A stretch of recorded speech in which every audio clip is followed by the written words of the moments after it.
السلام عليكم.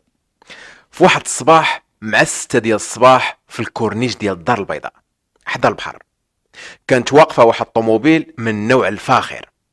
الناس كيبان لهم واحد السيد جالس في الكرسي ومتكي، يعني بحال الا ناعس، حاط على وجهه شي حاجه كحله. داك الحاجه الكحله ما بيناش ليهم، هما ما كيقربوش ليه بزاف. كيقولوا ربما يمشي يشوفوا مالو، يلقاوه غير ناعس يدور فيهم ولا شي حاجه، ولا ربما سكران ولا الله اعلم. حتى قرب ليه واحد الشاب، قرب ليه مزيان وهي كتوضح ليه الصوره. كيبان ليه السيد غير من الهيئه ديالو كيفاش متكي، باين انه اما فاقد الوعي او لا ميت.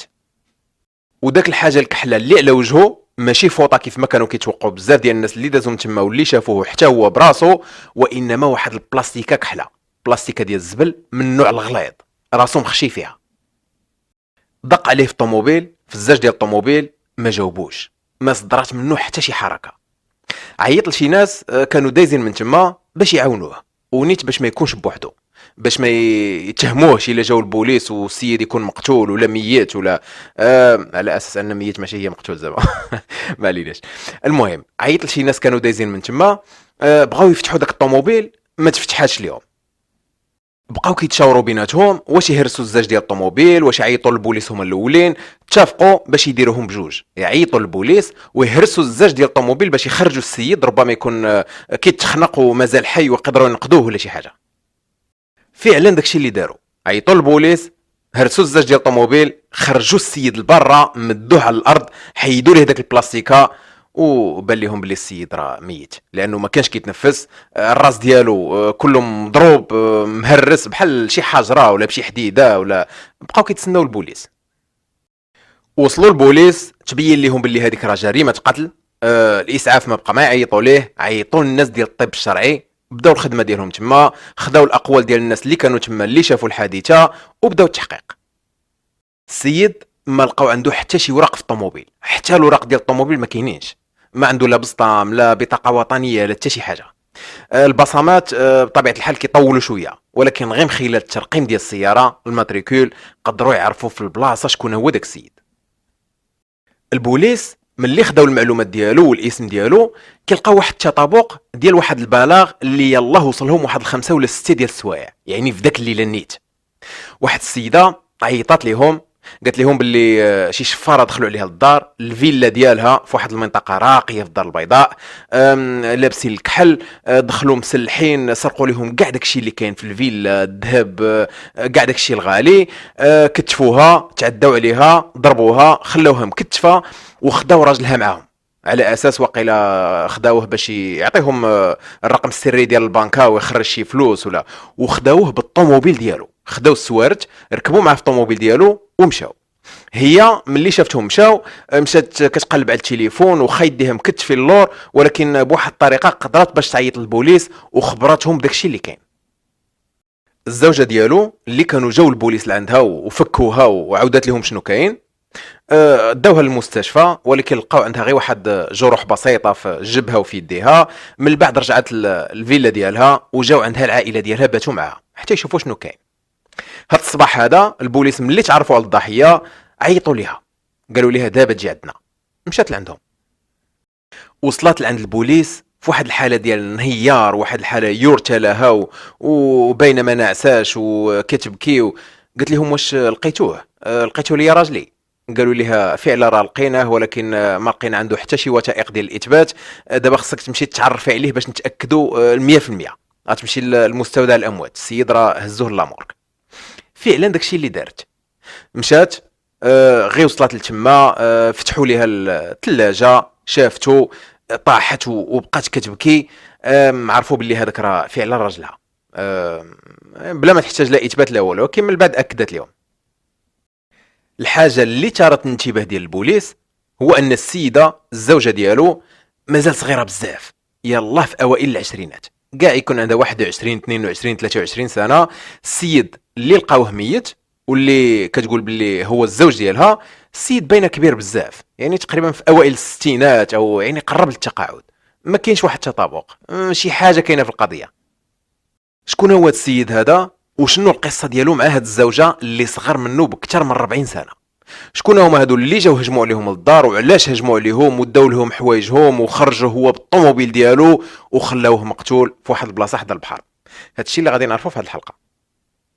الاصل ديال الاحداث كيبدا غير سنتين من قبل في الدار البيضاء، في واحد الوكاله ديال التامينات، واحد الشركه خاصه، الشركه ديال مولاها، ولكن ماشي هي اللي كدير التامينات براسها، وانما كتوسط العامل في الشركات الكبار. يعني اللي بغى يدير شي تامين لا على الحوادث السير ولا السياره ولا حوادث الشغل ولا تامين على الحياه، كيمشي لذاك الوكاله، داك الوكاله كتصيفط المعلومات ديالو للشركات الكبار، واحد 4 ولا 5 ديال الشركات، وكتجيب ليه احسن عرض وهو كيتقبلو، والشركه كتاخذ العمولات ديالها.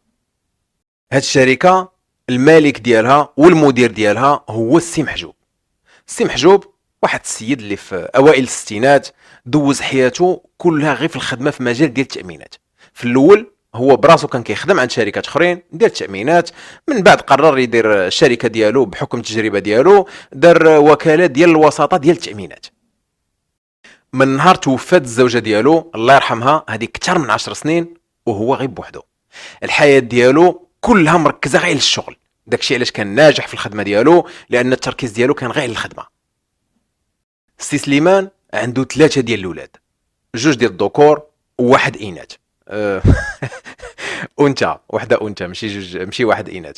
بعد المره كنتلف حيت المغربيه قليل فين كنهضر بها، غير ملي كنسجل لكم دابا شي حلقه او لا ملي كنهضر مع العائله ديالي في التليفون، ولا اما الباقي يعني هذيك اكثر من 20 سنه وكنهضر مع الناس غير باللغه ديال هنا اللي هي الالمانيه. ولادو كلهم كبروا، كل واحد شاف حياته، كلهم خرجوا من تما، كاين اللي هاجر لبرا، كاين اللي تزوج، كاين اللي هاجر من داك المدينه، بقى غير هو بوحدو في داك الفيلا اللي طويله عريضه كبيره. شحال هادي كان ما كانش عنده مشكل، لان ولادو كانوا تما، الزوجه ديالو كانت تما، الفيلا واخا كبيره وفيها البيوت بزاف، كانت الحياه في داك الفيلا. من بعد لقى راسو غير هو بوحدو تما، بقى كيحس بالوحده. العساس ديال الفيلا اللي كيصاوب الجرده كيجي مره يعني ساعه ولا 2 في النهار، كيقاد الجرده ويمشي بحاله. الخدامه السي سليمان ما عنده ما يدير بها، هو اصلا كيصاوب كلشي لراسو، واغلب الاوقات ما كيدوزهمش تما، يعني غادي غديرونجيه تما، ما بغات حتى شي وحده تجي عنده تما. داكشي علاش السي سليمان كان اغلب الاوقات ديالو كيدوزهم في الخدمه باش ما يرجعش للدار ويلقى راسو غير بوحدو تما. السي سليمان من الجيل القديم اللي ما عندوش مع التلفازه والافلام والهراج ولا السينما ولا الخروج بزاف، ولا كيعرف غير الخدمه والدار. ملي كيكون في الخدمه راه خدام، ملي كيرجع للدار في الطريق كيتصنت للراديو في الطوموبيل، في الدار نيت كيتصنت للراديو، التلفازه ديما مسدوده، سكات في داك الدار عنده. مره كيجيب معاه شي جورنال كيبدا كيقرا فيه، اولا كيقرا في شي كتاب حتى كيجيه النعاس. كيفيق مع 5 ديال الصباح، كينوض كيتمشى واحد الساعه، كيرجع كيصاوب الفطور ديالو، كيفطر وكيمشي للخدمه ديالو. هذا كان هو الروتين اليومي ديالو. حتى في الخدمه السي سليمان كان معروف بالصرامه، الرزانه، الاحترام، كان حدودي مع الخدامه والموظفين ديالو. الا كانت شي حاجه كتعلق بالخدمه هي هذيك، اما الحاجات الشخصيه فما كانش كيدخل معهم فيها. هما ملي كتكون عندهم استراحه ولا الوقت ديال الغداء اللي ما غاديش يمشيو فيه للدار، كيتجمعوا بيناتهم، كيضحكوا، كيتعاودوا على الحاجات الشخصيه ديالهم. هو لا، كان اما كيجيب الماكله ديالو معاه، كيبقى في البيرو بوحدو، ما كانش كيختلط بالموظفين ديالو بزاف، او لا خرج كيخرج ياكل ويرجع عاوتاني. واحد النهار السي سليمان جالس خدام في البيرو ديالو، ما به ما عليه، كيسمع شي صداع برا، شي موظفين ديالو كيدابزوا مع شي واحد ولا كيتناقشوا، ولا كيجيه واحد الصوت نسائي من البرا. داك الصوت هو ما موالفش يسمعو، ما يعني باين ماشي ديال الموظفين.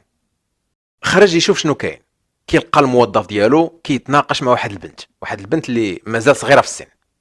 قال لي هيك لاباس لا شنو واقع؟ ما جاوباتوش. قال لي هاجي دخلي عندي البيرو، على اساس انها ربما تكون شي كليانه وقع لها شي مشكل في التامين، ولا جات دير التامين وما تفهمتش على التفاصيل. بحال هاد المشاكل هادو كيوقعوا لهم بزاف، وديما هو اللي كيتوسط وكيحل لهم المشكل. الموظف ديال الاستقبال بقى غير كيشوف، ولكن بطبيعه الحال ما يقدرش يعارض المدير ديالو، خلاها تدخل عنده. دخلت لعنده، قال لها جلسي لا شنو واقع؟ قلت له لا والو، غير الدوسي ديالي حطيته عندكم السيمانه اللي فاتت. قال لها دير اش دوسي؟ قالت ليه ديال الخدمه، قالت ليه انا راه كنقلب على خدمه وانا راه شاده اجازه في الاقتصاد، والموظف هذا اللي برا اللي كنت كنهضر معاه حطيت عنده الدوسي ديالي السيمانه اللي فاتت، قلت ليه تهلا ليا في هذا الدوسي هذا، قلت ليه هذا الدوسي هذا راه فيه وثائق اصليه، الا لقيتوا ليا شي خدمه راه غادي نجي نخدم، ما كانش الخدمه السيمانه الجايه غادي نجي ناخذ الدوسي ديالي، ومريضنا ما عنده باس. ملي جيت لعندو سولته على الدوسي، قال لي الدوسي ما كايناش، الدوسي ضيعناه، لا انا ما عقلتش عليك، وقيلا لاحو في الزبل ولا عطاه المول الزريعه ولا ما نعرف فين دارو. السي سليمان لقى باللي البنت فعلا عندها الحق في داكشي اللي كتقول، واخا هي ماشي من المنطق انها تجيب له الوثائق الاصليه، ربما يتلفوا، ربما يضيعوا مع الدوسيات الاخرين، ربما، ولكن قال لها ماشي مشكل. حنايا راه فعلا كنقلبوا على واحد الموظفه اللي حتى هي تخدم لينا في الاستقبال، ومن الاحسن تكون بنت اللي المظهر ديالها زوين شويه، بحالك هكا. السيد اللي كان في الاستقبال هو اصلا راه ترقى وراه ما غاديش يبقى تما، غيطلع له واحد الوظيفه واحده اخرى. المهم صيفطي لي غير النسخ ديال الوثائق اللي عطيتيه، الدوسي ديالك غادي نقلبوا عليه ربما نلقاوه، ولكن بالنسبه لك انت ماشي مشكل، يعني الخدمه غادي نلقاوها لك. قلت ليه صافي واخا. فعلا داكشي اللي دارت، دازت غير واحد السيمانه صيفطات ليه النسخ وهو يعيط ليها.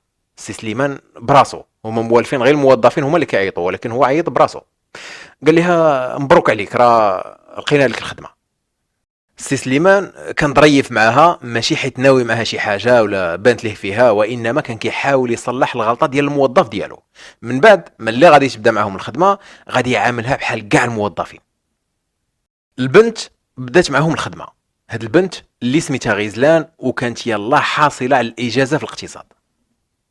من نهار دخلت لهاد الوكاله غطات على كاع الموظفات اللي كانوا تما. بنت زوينه مازال صغيره، كتهلا في راسها، كتلبس غير الماركات، ما تخرجش بلا مكياج، ديما مقاده ضفرانها شعرها. داك الموظفات كانوا كيغيروا منها. اما الموظفين فهما بطبيعه الحال بحال جميع الموظفين اللي كيكونوا خدامين في بلاصه واحده واخا يكونوا مزوجين، ضروري ما كيديروا واحد المحاوله. ولكن غزلان من النهار الاول جات معهم ديريكت، عطاتهم واحد الاشاره واضحه باللي غير نساو، انا راه صعيب باش توصلوا ليا. غزلان الطموح ديالها كان كبار من داك الموظفين اللي خدامين عندها، واخا هي بالاجازه ديالها وبالوظيفه ديالها، ولكن الحلم ديالها ما خصهاش شي واحد اللي بحالها، وانما شي واحد اللي كبر منها، وشي واحد اللي كبر منها بزاف، كبر منها في القيمه بطبيعه الحال، في الفلوس، شي واحد اللي عنده طوموبيل ولا طوموبيلات هما، شي واحد اللي عنده الاملاك، شي واحد، اما المظهر ولا السن ما عندهاش مشكل. فكيبان ليها غير السي سليمان حداها، السي سليمان في الحساب اللي ممكن انها تكون الحفيده ديالو. بقات كتخطط كيفاش دير تشدو، كيفاش دير طيحو في الفخ، ولكن السي سليمان ما كانش واحد الضحيه اللي سهله، لانه اصلا ما كيخرجش من البيرو ديالو. الدوسيات ديال الموظفين كيوصلهم ليه الشاوش، اما هو عنده الباب ديالو الخاص من اللور، كيدخل البيرو ديالو كيخرج منه. الموظفين واخا هو النهار وما طال هو في الشركه قليل في كيوصلوا ليه ولا كيشوفوه، الا الا كانت شي حاجه طارئه ولا بحال المره اللي فاتت ملي سمع صداع خرج، ولا الا كان شي مشكل.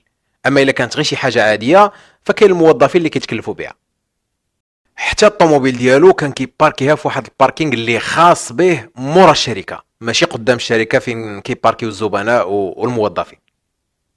كاع الموظفين كانوا كيساليو الخدمه مع الخمسة ديال العشيه، ونيت كاين اللي كيسلت قبل الخمسة، مع الربعة ونص كيقول صافي راه ساليت الخدمه وكيلقاوه طار. ما عدا السي سليمان هو اللي كان كيتعطل في الخدمه، كان كيبغي الخدمه ديالو، ما كانش كيحمل يمشي للدار، كان كيبقى بعد المره حتى 6، بعد المره حتى 7 كيلاهي راسو بالخدمه.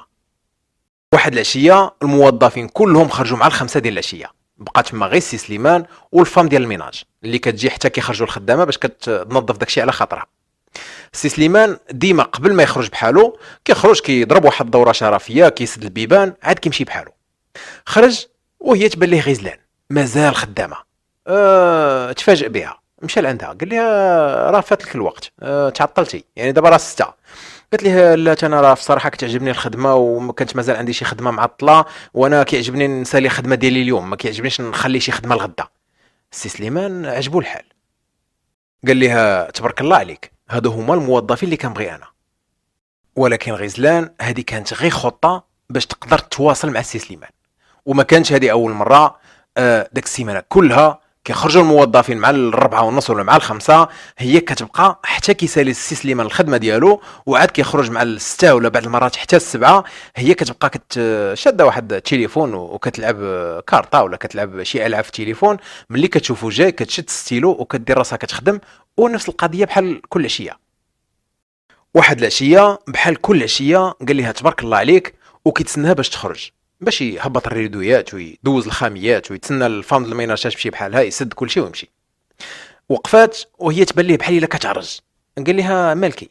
قالت ليه لا والو، غير كنت اليوم جايه للخدمه ورجليا تعوج ليا والصراحه ما عرفتش كي غندير دابا، نشد الطوبيس ونرجع للدار قال لها الا ما كانش عندك شي مانع راه ممكن نوصلك للدار.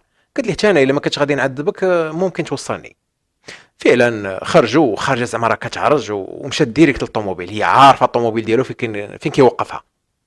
وصلوا الطوموبيل، فتح ليها الباب، طلع هو الطوموبيل وديمارا. غيزلان ما كانش عندها معلومات بزاف على سي سليمان، قالت واخا يكون مزوج ويكون عايش مع ولادو غادي نخطفو. ولكن في الطريق دات وجابت معاه في الهضره، عرفت باللي السيد غير بوحدو ساكن في فيلا، وولادو تزوجوا وخدموا وخرجوا من تما وهو غير بوحدو تما. قالت مع راسها هادي دجاجه بكمونها، ما غاديش نفلتو. وصلها فين ساكنه، بعيده شويه باش دارهم ما يشوفوهاش. هبطات، سي سليمان مشى بحالو.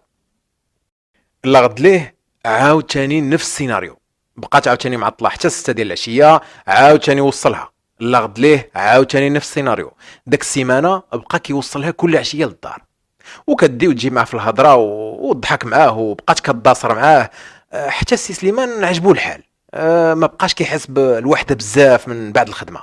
كيمشي للدار وكيبقى يتفكر داك الوقت اللي كيدوزو مع غيزلان، وكيقول الله ينعل الشيطان، البنت راه ولادي كون كانوا والدينك وراه والدين قدها. ولكن الشيطان ما غاديش يتنعل. المره الخامسه اللي وصلها للدار، وكيف العاده السي سليمان فرحان وعاجبو الحال وعاجبه داك الاجواء. قبل ما تنزل من عنده من الطوموبيل قالت ليه الصراحه ولفتك السي سليمان. قال لي حتى انا، بواحد العفويه. قالها بلا ما يفكر بلا ما يعيق، قالها فلتات ليه تنادم مع الحال، ما لقى ما يقول. قلت ليه الصراحه ولفتك ووليتي عزيز عليا، وبقيت كنفكر فيك بزاف، وخصوصا ملي قلتي لي انت غير بوحدك في الدار، وما كرهتش نبقى نطمن عليك مره ونسولك على الاحوال ديالك، والا ما كان عندك حتى شي مانع اعطيني الرقم الخاص ديالك ديال التليفون، يعني ديال البورطابل ماشي ديال الشركه. السي سليمان ما عمر شي واحد طلب ليه الرقم الخاص ديالو من غير العائله ديالو. تردد واحد شويه وقال لها سجلي عندك. سجلت الرقم ديالو عندها. غير هو مشى للدار وهي اتصل به، قالت ليه الصراحه توحشتك غير في هذه المده اللي مشيتي عليا دابا. السي سليمان تلف، ما شحال هادي ما موالفش يهضر مع العيالات، غير من نهار ماتت الحاجه الا هضر معاهم كيهضر معاهم غير في الخدمه. سمع داك الهضره بطبيعه الحال عجبو الحال، ولكن ما لقى ما يقول لها. في الاول هو كان شاك، ربما تكون كتحس من جهته غير الاحساس ديال الابوه ولا، اما دابا صافي خرجت لها طاي.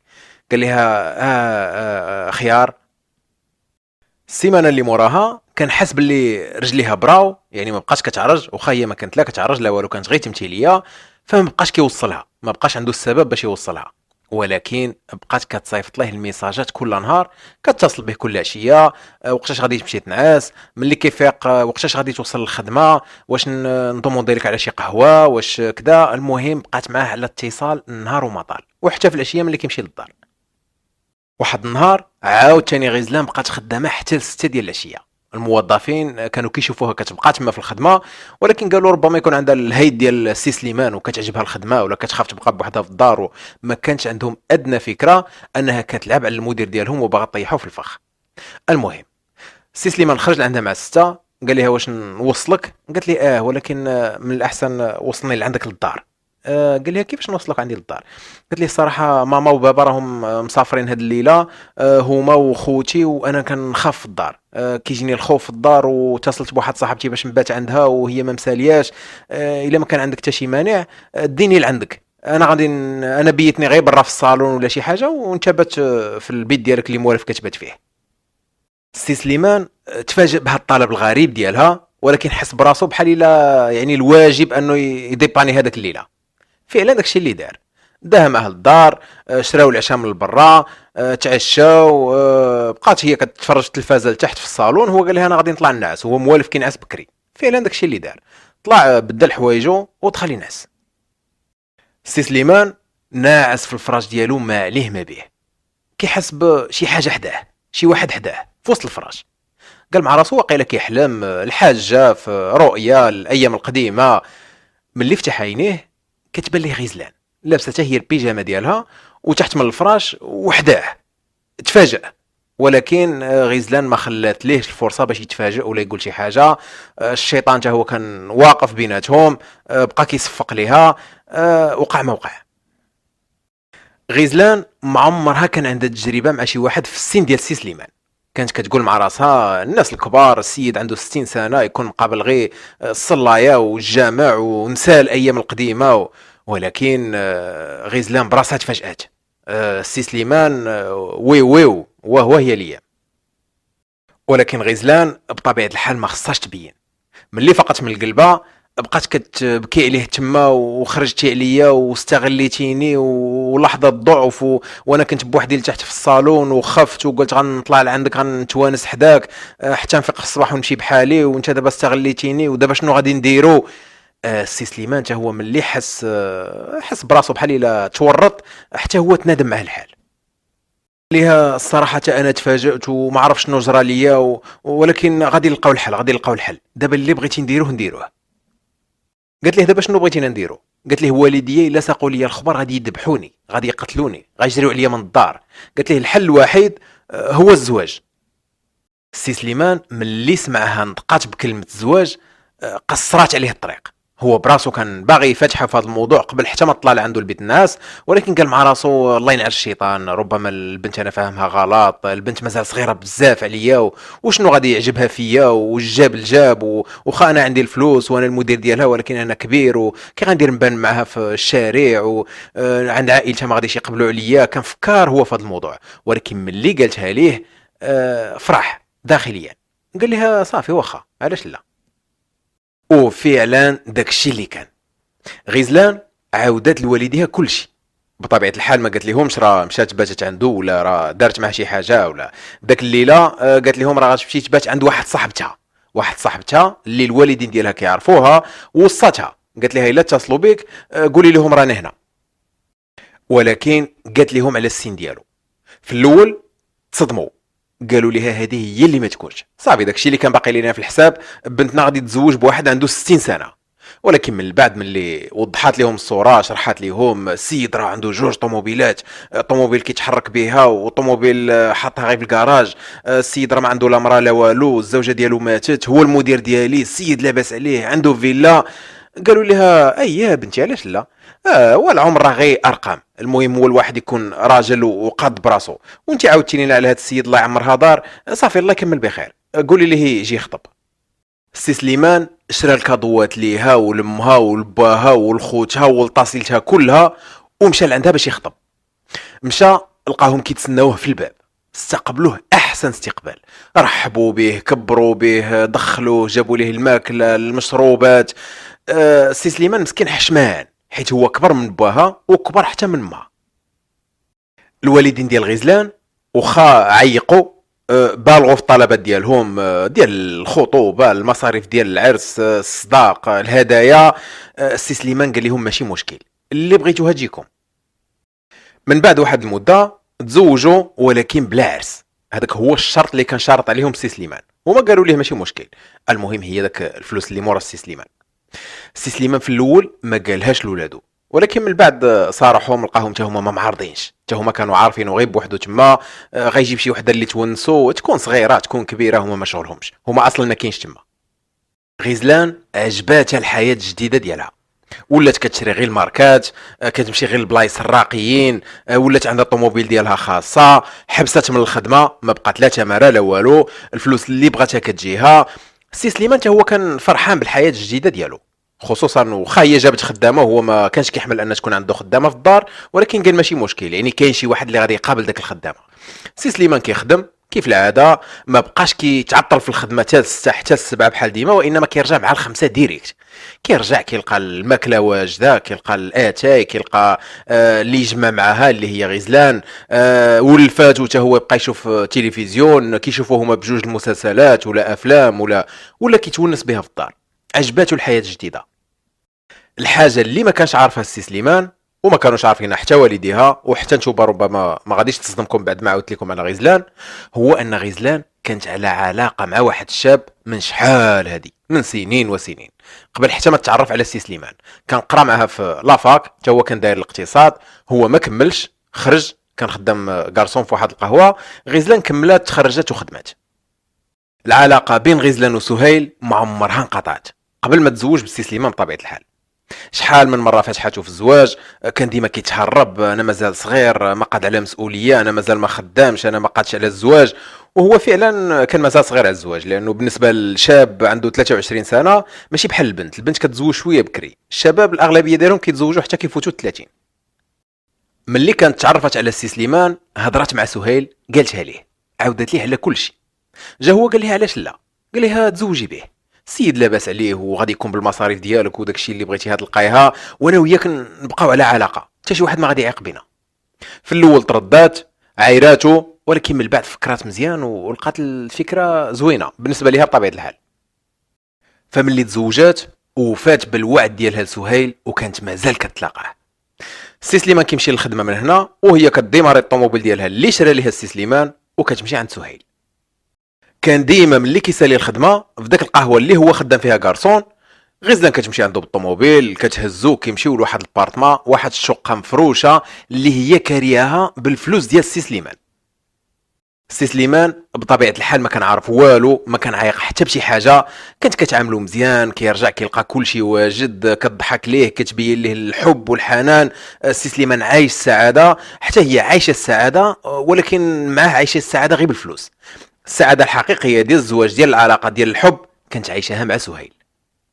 دازت سنه كامله وهما على هاد الحاله. غزلان من بعد ما داز العام الاول حسات بشي حاجه ناقصه، وخا الفلوس والطوموبيل وكل شيء موجود، وما كتمشي تخدم، ما كتضرب تماره، ما والو، ولكن داكشي ما كافيهاش. وخا كانت كتلاقى مع سهيل، ولكن غير بتخابيه في البارتمان اللي كارين. هي بغاتو يخرج معاها، يشد ليها في يديها في الشارع، تبان هي وياه، يمشيو للقهاوي، يمشيو للريستورات. فعاود ما تمشي مع السي سليمان اللي الاغلبيه ديال الناس كيتخيلوه انه هو الوالد ديالها، كانت باغا تبقى تمشي مع سهيل.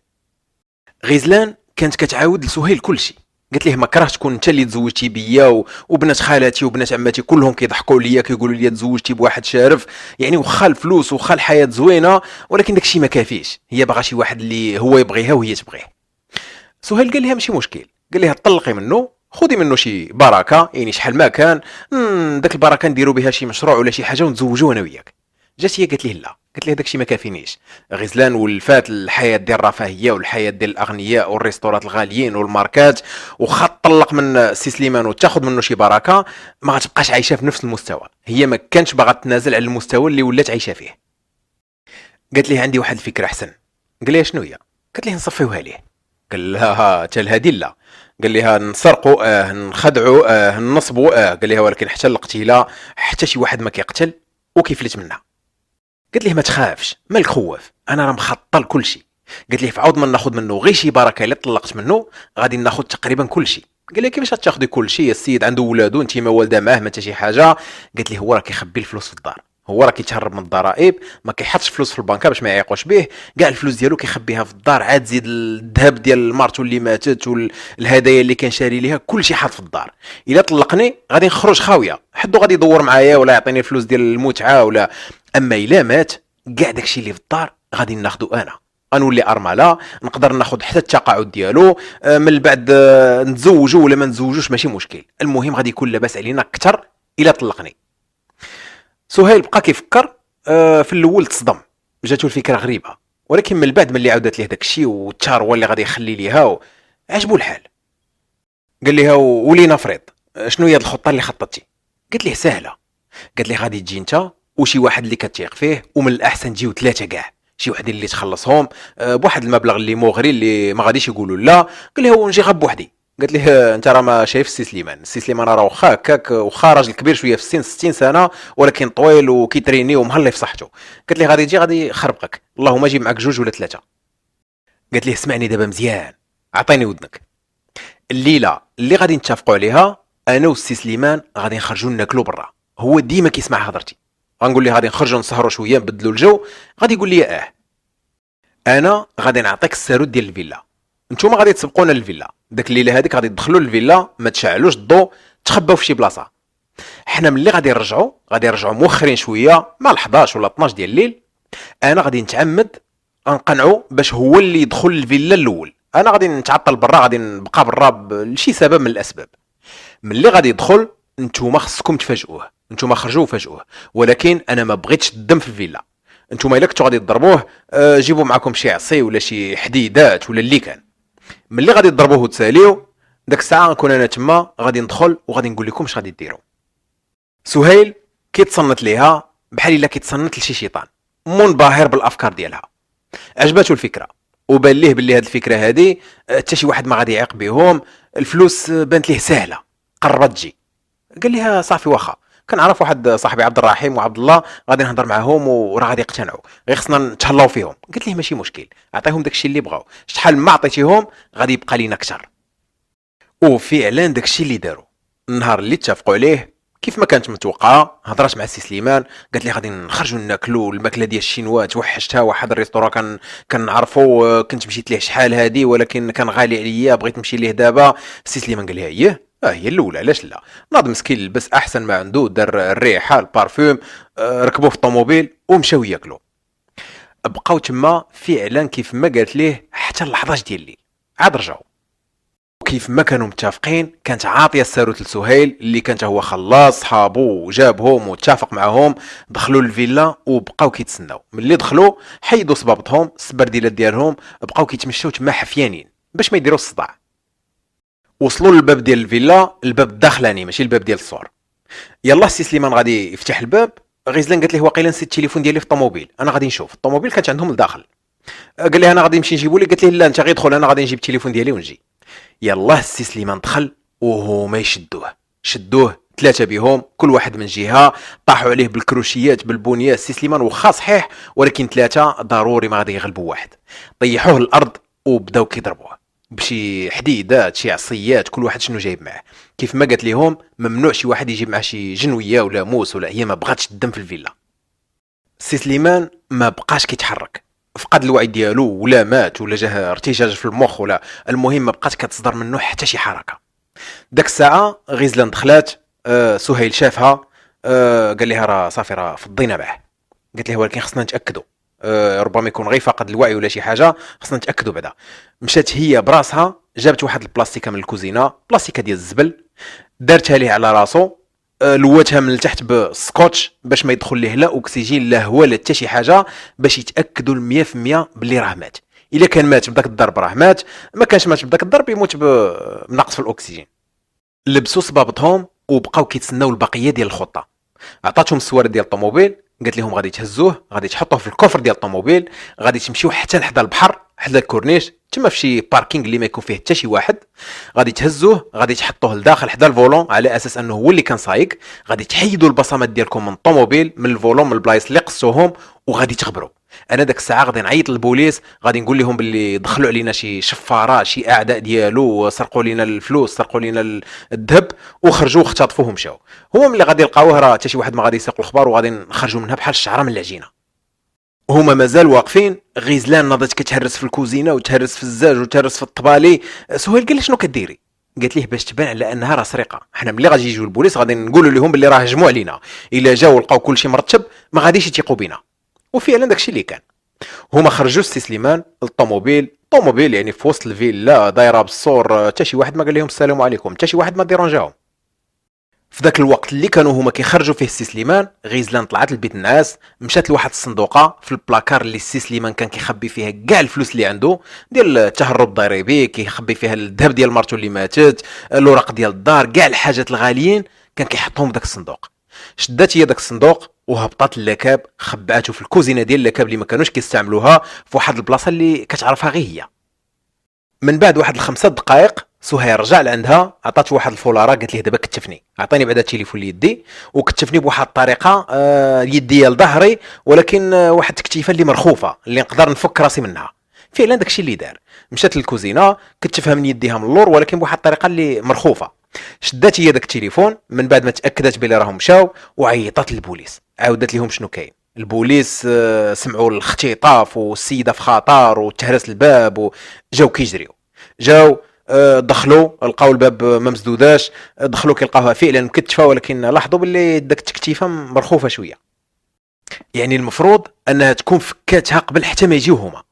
ملي جاو البوليس سجلوا الملاحظات ديالهم، كلشي مدقدق كلشي مهرس، سجلوا الشكايه ديالها، داكشي اللي عاودت ليهم باللي هجموا عليها والشفاره واختطفوا راجلها، ومشاو بلغوا البوليس وحدين اخرين وناضوا كيقلبوا على السيد اللي مختطف. من بعد ما دازت واحد 5 ولا 6 سوايع، يعني مع 6 ديال الصباح، كيجيهم بلاغ باللي راه لقاو السيد حدا البحر. ولاد السي سليمان ملي عرفوا الاب ديالهم تخطف تعاطفوا مع غزلان، مشاو عند هذاك الليله في الدار كيواسيوها، ما ديري في بالك والو، هادو اللي خطفوه راه غادي يطلقوه في شي بلاصه، غادي يرجع بحالو، السيد راجل كبير اش غيديروا به، كاع الا سرقوا ليه داكشي اللي عنده حنا ماشي مشكل، المهم غير الاب ديالنا.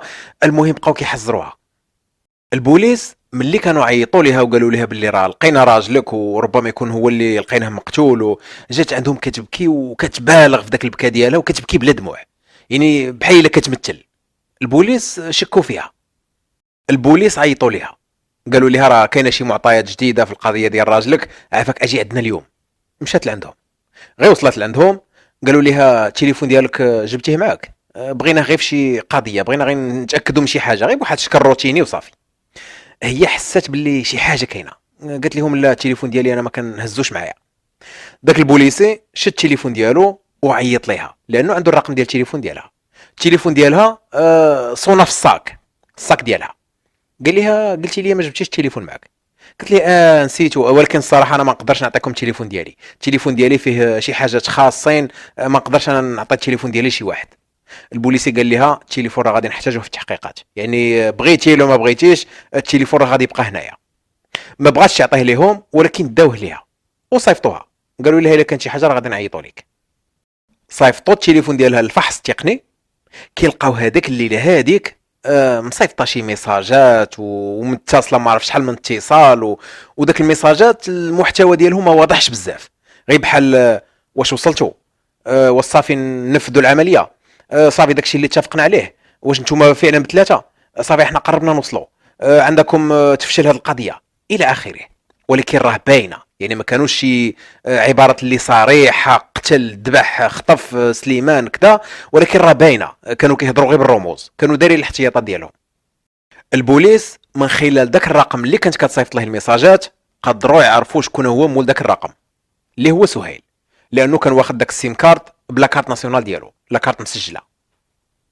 البوليس من بعد ما طلعوا العنوان ديال سهيل مشاو لعندو داك الساعه، يلا وصلوا لعندو وهو يبان لهم في الباب واقفه معه واحد البنت، قربوا ليه داروا به. شكون هي هاد البنت اللي واقفه معاه؟ غزلان. شدوهم هما بجوج، يلا حقوا معها ما كاملاش حتى نص ساعه، شويه وهما لقاوها تما. غزلان من بعد ما خرجت من عند البوليس بغات تتصل بسهيل، بغات تقول ليه رد بالك راه داو لي التليفون، عندك تقول شي حاجه، عندهم يطلعوا النمرو ديالك، قول لهم حنا راه غير اصدقاء الى اخره. ولكن هي بغات تعيط ليه، الرقم ديال سهيل ما كانش حافظاه، عندها مسجل في التليفون ديالها، التليفون داوه ليها البوليس، فمشات لعنده باش تقولها ليه ديريكت. شدوهم بجوج داوهم معهم للكوميساريه، عاود بداو معهم التحقيق. بداو مع سهيل هو الاول، قالوا ليه فين كتعرفها؟ قال لهم غير صديقه ديالي، كنعرفها من شحال هادي، قرات معايا في لافاك، كانت بيناتنا واحد العلاقه اللي سطحيه وهذا ما كان. قالوا ليه علاش لقيتيها دابا، يعني شنو كنت كدير عندك؟ قال لهم لا غير كانت دايزه من حدايا وبانت ليها بالصدفه وتفكراتني وبغات تسلم عليا. هي عاودت لهم نفس الهضره، هما كانوا اتفقوا على واحد السيناريو بجوج قالوه لهم. قالوا ليه واش عندك معها شي علاقه؟ قال لهم لا، السيده راه مزوجه، انا راه عارفه راه مزوجه. قالوا ليه واش فايت مشيتي عندها للدار؟ قال لهم لا، انا سامع باللي ساكنه في البلاصه الفلانيه ولكن ما عمري وصلت لعندها. هي حتى هي قالت لهم نفس الهضره. ما بغاوش يعترفوا، البوليس قالوا لهم غادي تبقاو معنا هنا واحد 24 ساعه، من بعد الوكيل غادي يقرر واش يخليكم تمشيو بحالكم بافراج مؤقت ولا غيتابعكم في التحقيق، ولا القرار راه ماشي ديالنا، ولكن دابا غادي تبقاو معنا. خلاوهم في الحبس الاحتياطي. لا غد ليه قبل حتى ما تكمل داك 24 ساعه ديال الحبس الاحتياطي جاهم التقرير ديال الطب الشرعي. التقرير كيقول داك البلاستيكه اللي لقاوها على الوجه ديال السي سليمان لقاو فعلا فيها شي بصمات، واخا يوم يديروا الاحتياطات ديالهم ولكن لقاو فيها البصمات. البصمات ديال من؟ البصمات ديال غزلان، لان هي اللي جابت لهم داك البلاستيكه. هما داروها ليه على وجهه، داروا ليه السكوتش، ولكن البصمات ديالها بقاو لاصقين تما. وفي الزليج ديال الفيلا، في الارض ديال الفيلا، لقاو البصمات ديال الرجلين. ما غاديش تيقوا، ولكن حتى الرجلين راه عندهم البصمات من التحت. داك البصمات رفعوهم، ولكن ما لقاوش مع مين يقارنوهم، يعني مازال ما عارفينهمش ديال من. فجابوا سهيل من الحبس الاحتياطي، داروا ليه واحد بحال شكل صينيه فيها المداد، وقالوا ليه عفط عليها حفيان. هو فهم باللي باغيين ياخذوا البصمات ديال رجليه. اول مره كيسمع باللي حتى الرجلين عندهم البصمات. في الاول ما بغاش، ولكن بزز عليه. خداو ليه البصمات ديال الرجلين، قارنوهم مع احدى البصمات اللي لقاو في الزليج ديال الفيلا، وفعلا كيطلعوا البصمات ديالو. عاودوا مع التحقيق، قالوا ليه قلتي لينا ما عمرك مشيتي عند الفيلا، وانت دابا لقينا البصمات ديالك حفيان في الفيلا، يعني كنتي تما كتحس بحال الا راها دارك كتمشى حفيان. وعاود لينا شنو كاين. بقى غير ساكت. اما غزلان فلقاو البصمات ديال صباعها، هذيك راه باينه، راه ما عندها كيف دير تفك منها. جمعوهم في نفس الغرفه ديال التحقيق، واجهوهم بالمعطيات، قالوا لهم نفس الهضره. بقاو هما بجوج كيشوفوا في بعضياتهم. شي ما تايق في شي. غزلان كتقول ربما هو يغدرني ويهضر هو الاول ويورطني، الاخر كيقول ربما تكون هي قالت لهم شي حاجه. نقص سهيل قال لهم الصراحه غادي نقولها لكم، الخطه راه ديالها، انا راه ما سوقيش، انا فعلا كانت عندي معها علاقه، وهي اللي قالت لي نقتلوه باش نتهناو منه، باش ناخذ الثروه ديالو، باش ناخذ الفلوس. باغا تخبي الفلوس راه داتها، راه خباتها في شي بلاصه الله اعلم فين. داك الساعه غزلان بقات غير كتشوف وهي تنهار. عاودات ليهم كل شيء من الاول حتى الاخر، ولكن قالت لهم انا ما سوقيش، انا غير قلت ليه، انا غير اقترحت عليه، هو اللي دار، هو المجرم، هو اللي قتل. انا ما درت لا بيدي لا برجلي. هي سحب ليها يعني غا هضره راه خرجتها من فمها، ماشي هي اللي قتلت بيديها، صافي راه غادي تخرج منها بحال الشعره من العجينه. ولكن لا، سجلوا المعطيات ديالهم بجوج. ضغطوا عليها باش توريهم فين خبات الذهب والفلوس ديال السي سليمان. فعلا عتات لهم البلاصه اللي خبات فيها كل شيء. مشاو لذاك البلاصه، فعلا كيلقاو فيها داك الصندوق اللي فيه الفلوس، اللي فيه كل شيء. قدموه لواحد الصندوق اللي خاص بالمحكمه، حتى يجيو الورثه ديال السي سليمان هما اللي غادي يتسلموه. غزلان والعاشق ديالها تقدموا للمحاكمه، ولكن ماشي غير هما بجوج، وانما حتى داك الجوج اللي جاو مع سهيل اللي عاونوه، اللي هو اعترف عليهم، مشاو جابوهم في البلاصه، ما لقاو معاهم لا صعوبه لا والو. من بعد ما تاكدوا باللي راه اعترفوا عليهم، حتى هما قالوا لهم داكشي اللي كاين، حتى هما بغاو يخرجوا راسهم، راه هما اللي جابونا وحنا ما كناش عارفين الى اخره. ولكن تقدموا كاملين للمحاكمه. سهيل وصحابه اللي هما اللي ضربوه، هما اللي قتلوا، كيتحكموا بالسجن المؤبد. غزلان للاسف فقط ب20 سنه، لان كانت هي المحرضه، ولكن ماشي هي اللي قتلت بيديها. وهذه هي القصه ديال اليوم. الى عجبتكم القصه بحال ديما، ما تنساوناش باللايك، ما تنساوش الاشتراك في القناه وتفعلوا الجرس باش يوصلكم كل جديد، ما تنساوناش بالتعليقات ديالكم الزوينه، وما تنساوش التقييم ديال القصه بحال ديما من 1 حتى 10. والسلام عليكم ورحمه الله تعالى وبركاته.